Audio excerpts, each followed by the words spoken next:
Olá, meus queridos e minhas queridas, tudo bem com vocês? Meu nome é Fábio Santos Reis, eu sou professor de História. Hoje a gente tem mais um assunto interessante aqui nesse antro maravilhoso de conhecimento que você acessou. E aqui a gente vai falar sobre esse assunto extremamente relevante que tem muito a ver com os países que são nossos vizinhos. Independência da América Hispânica, beleza? O que eu preciso que você entenda hoje aqui, gente? A independência da América Espanhola, ela tem algumas peculiaridades, né? Porque se você for dar uma olhada na independência da América do Norte, ela também tem algumas coisas que só aconteceram lá. Só que aqui também tem algumas diferenças. Então hoje nós vamos dividir isso aqui nessas características gerais e depois nós vamos ver individualmente os mais importantes países daqui das Américas, tanto do Sul quanto da América Central, que conseguiram sua independência. Sendo assim, vamos dar uma olhada aqui nas nossas características gerais. Gente, dentro desse cenário de características gerais, eu preciso que você entenda que por volta ali mais ou menos da segunda metade do século XVIII, as colônias hispânicas elas vão se sentir um pouco incomodadas com a metrópole. Lembrando que quando eu falo de metrópole, eu falo da coroa espanhola. Ok? A coroa espanhola, pessoas, por volta do século XVIII, ela passa por uma série de reformas que aumentam a presença do Estado espanhol dentro das suas colônias. Isso significa dizer que a metrópole vai estar fiscalizando mais, significa que a metrópole vai estar mais em cima dos nossos colonos. Por isso eu coloquei isso aqui, ó, aumentos de impostos e de fiscalização da Espanha. Professor, o senhor colocou aqui elite criolha. O que é isso aqui? Primeiro, não é criolha, é criolha, com dois L's, certo? A elite crioula, pessoas, a elite crioula é justamente filhos de espanhóis que moravam aqui na América, que nasceram aqui na América. Então, quando eu estou falando de elite crioula, eu estou falando justamente daqueles camaradas que eram filhos daqueles que aqui vieram administrar a colônia. Aqui ficaram e se tornaram uma elite colonial. Esse desejo colonial de liderar o seu próprio país, digamos assim, de começar um próprio país, ou então de se livrar das fiscalizações e dos incômodos que a Espanha estava passando para as colônias, começou a crescer, sobretudo desejando maior autonomia e maior liberdade. Gente, o que é que eu estou querendo dizer para vocês? O pessoal aqui das colônias hispânicas começam a estudar uma possibilidade de se livrar da Espanha, de não ter mais o vínculo metropolitano com a Espanha. O controle desse processo de independência vai ser da elite crioula. Professor, mas eles vão comandar? Sim, certo? Ao contrário de que, por exemplo, nos Estados Unidos, onde eu tive uma participação um pouco mais ampla da população, o processo diplomático vai ser justamente dos filhos da elite crioula, vai ser justamente dessa elite crioula.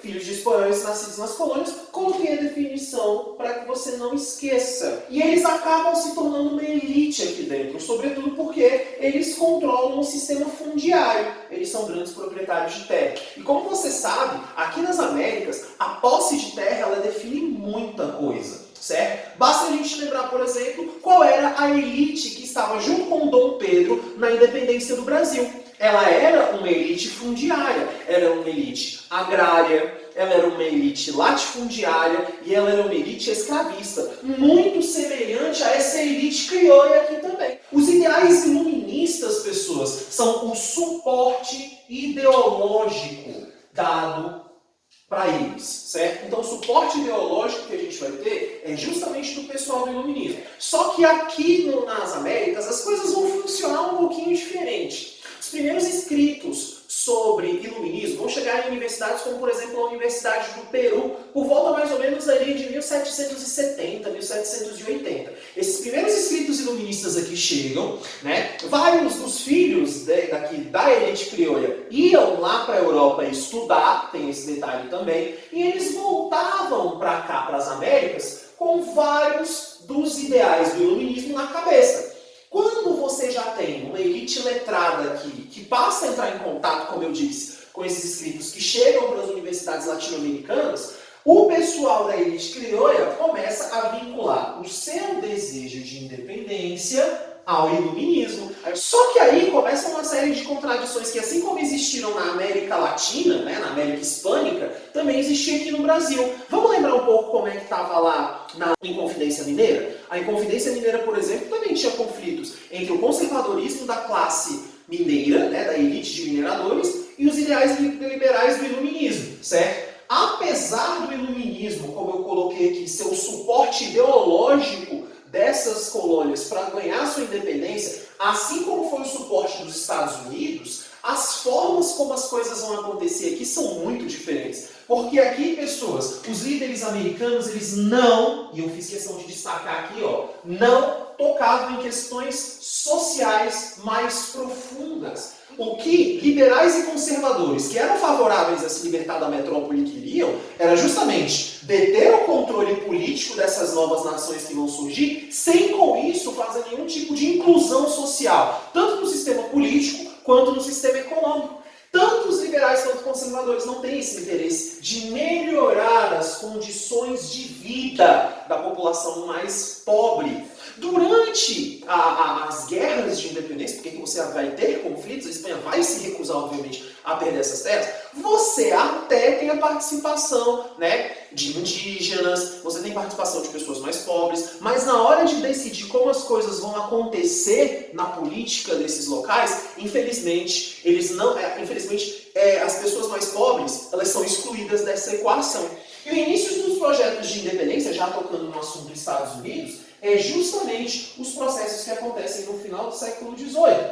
A independência dos Estados Unidos, obviamente, é uma grande inspiração, certo? Mas o que vai dificultar e muito a vida da Espanha aqui na América do Sul e na América Central é a Revolução Francesa e, sobretudo, isso aqui, o período napoleônico. Por quê, professor? Bom, a Revolução Francesa dificulta o processo pelo fato dela significar uma ruptura muito grande lá na Europa contra o absolutismo monárquico. Então ele é um movimento de inspiração. Agora, o período napoleônico é o pior de tudo, porque o rei da Espanha, Fernando VII, é capturado por Napoleão. A Espanha, ela durante um tempo é governada pelo irmão de Napoleão Bonaparte. Então, durante um tempo, praticamente não há autoridade espanhola sobre as suas colônias. Então, o período napoleônico é o mais importante de tudo isso aqui. Porque durante este período, a nação espanhola não terá controle sobre as suas colônias. Beleza? Agora, já que a gente tocou nas nações que vão surgir agora, vamos apagar aqui o quadro e vamos ver que nações vão estar surgindo.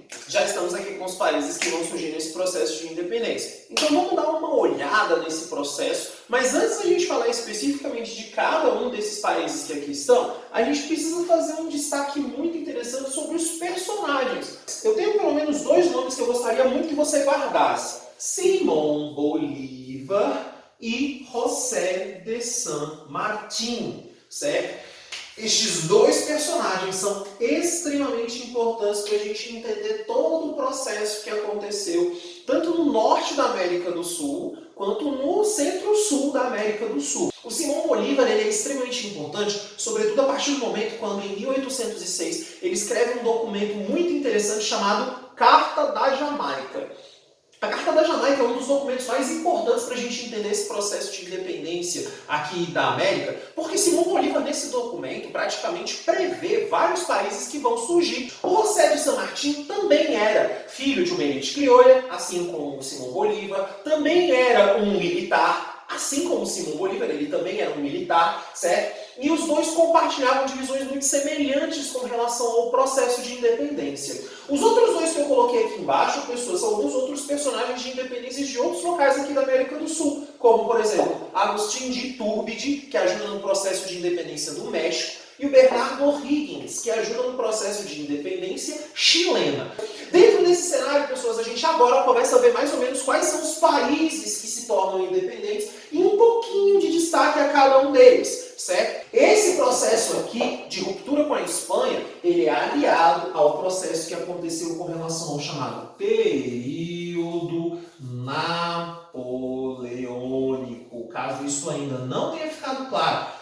O período napoleônico é muito importante, porque durante o período onde Fernando VII, o rei da Espanha, não estava governando a Espanha, cada um dos vice-reinos que existiam aqui nas Américas começou a ganhar muita independência administrativa, porque não tinha rei na Espanha. Só que em 1814, quando Fernando VII é reconduzido ao trono, ele começa várias atitudes repressivas. E é dentro desse cenário de atitudes repressivas que começa, de fato, o processo de independência das Américas. Vamos começar em 1816, esse sujeito aqui, José de San Martín, ajuda no processo da libertação das chamadas Províncias Unidas do Rio da Prata, que posteriormente, alguns anos depois, iria se chamar Argentina, ok? Alguns anos depois, 2 anos depois, José de San Martín ajuda Bernardo O'Higgins, por isso uma grande participação entre os dois, no processo de independência do que hoje você conhece como República do Chile. Até hoje, este homem aqui, o Bernardo O'Higgins, ele é muito lembrado de uma forma muito saudosa por essa colaboração à independência do Chile. Agora a gente vai para a parte norte da América do Sul, com a independência da Colômbia. Aqui com a independência da Colômbia tem uma coisa muito interessante, porque num primeiro momento, Simão Bolívar, inclusive essa era uma visão que ele tinha, ele queria uma América unida. Ele não queria uma América fragmentada em diversos países, como hoje nós os conhecemos. Existem pelo menos 10 países na América do Sul. Ele não queria isso nem na América do Sul e tampouco na América Central. Mas é o que acaba acontecendo, certo? O desejo de Simão Bolívar era criar um país, por exemplo, que hoje seriam equivalentes a 3 países. O que é a independência da Colômbia? Era a independência de um dos vice-reinos que era chamado de Nova Granada, certo? Ele queria criar um país chamado Gran Colômbia, que englobaria basicamente 3 países do que hoje você conhece. Colômbia, mais Venezuela, mais Equador. Isso infelizmente não deu certo. Até mais ou menos 1830, o que hoje você conhece como esses 3 países ficou junto num país só. Depois eles começam a se separar. Na verdade, a separação da Venezuela já acontece em 1821, mas a gente chega lá daqui a pouco. Simão Bolívar vai e ajuda no processo de independência do que hoje você conhece como Peru, que era o vice-reino de Peru e Bolívia, o vice-reino do Alto Peru, certo? E depois, a contragosto de Simão Bolívar, é bem verdade, as elites crioulas dentro do que hoje você conhece como Venezuela acabam sendo preponderantes no processo de separação da Venezuela da Gran Colômbia. E aí, então, você tem a separação da Venezuela do que seria a Gran Colômbia, certo? No ano de 1824, Simão Bolívar participa de um congresso que vai dar a independência da Bolívia. Ele também vai ganhar a sua independência no ano de 1824. Alguns anos depois, no ano de 1828, agora sem uma participação relevante nem de José Martí, nem de Simão Bolívar, haverá a independência do Uruguai. Aqui eu preciso destacar o Artigas, José Artigas. E ele ajuda no processo da independência do Uruguai. E quando que a gente fala da independência do Uruguai mesmo? Quando a gente, por exemplo, está estudando o Brasil. Porque a independência do Uruguai é aquela chamada Guerra Cisplatina. É no meio dessa Guerra Cisplatina. A província Cisplatina é o que hoje você conhece como Uruguai. E aqui, no ano de 1828, depois de vencer essa batalha, o Uruguai consegue a sua independência. E por último, no ano de 1830, nós teremos a independência do Equador, pondo fim a essa experiência que conhecemos aqui em cima como Gran Colômbia. E é inclusive o mesmo ano, talvez tenha morrido de desgosto, que o nosso Simão Bolívar acaba morrendo. Só um detalhe que eu preciso comentar com vocês: quem vai estar governando esses países? Essa mesma elite crioula. Essa elite crioula que ajudou nesse processo e que construiu esse processo vai estar lutando pela independência. E aí você vai ter uma elite agrária, que depois vai ganhar um nome específico, a chamada elite caudilha. Ela vai ser uma elite que vai praticamente governar essas nações os próximos 100 anos, até mais ou menos a primeira metade do século XX. Essa elite não tem um interesse muito grande em compartilhar seu poder com as classes inferiores. Ao contrário, tem um interesse de manter esse poder das mais diversas formas. Uma das coisas que mais acontece nesses países, pessoas, são golpes de Estado. Porque você tem uns conflitos dentro da própria elite crioula. Beleza? Bom, é isso que nós tínhamos para trazer com vocês. Espero que você tenha curtido esse vídeo. Se você quiser fazer algum comentário, faz aqui embaixo. Não se esqueça de produzir, porque quarentena não é férias. E a gente se vê.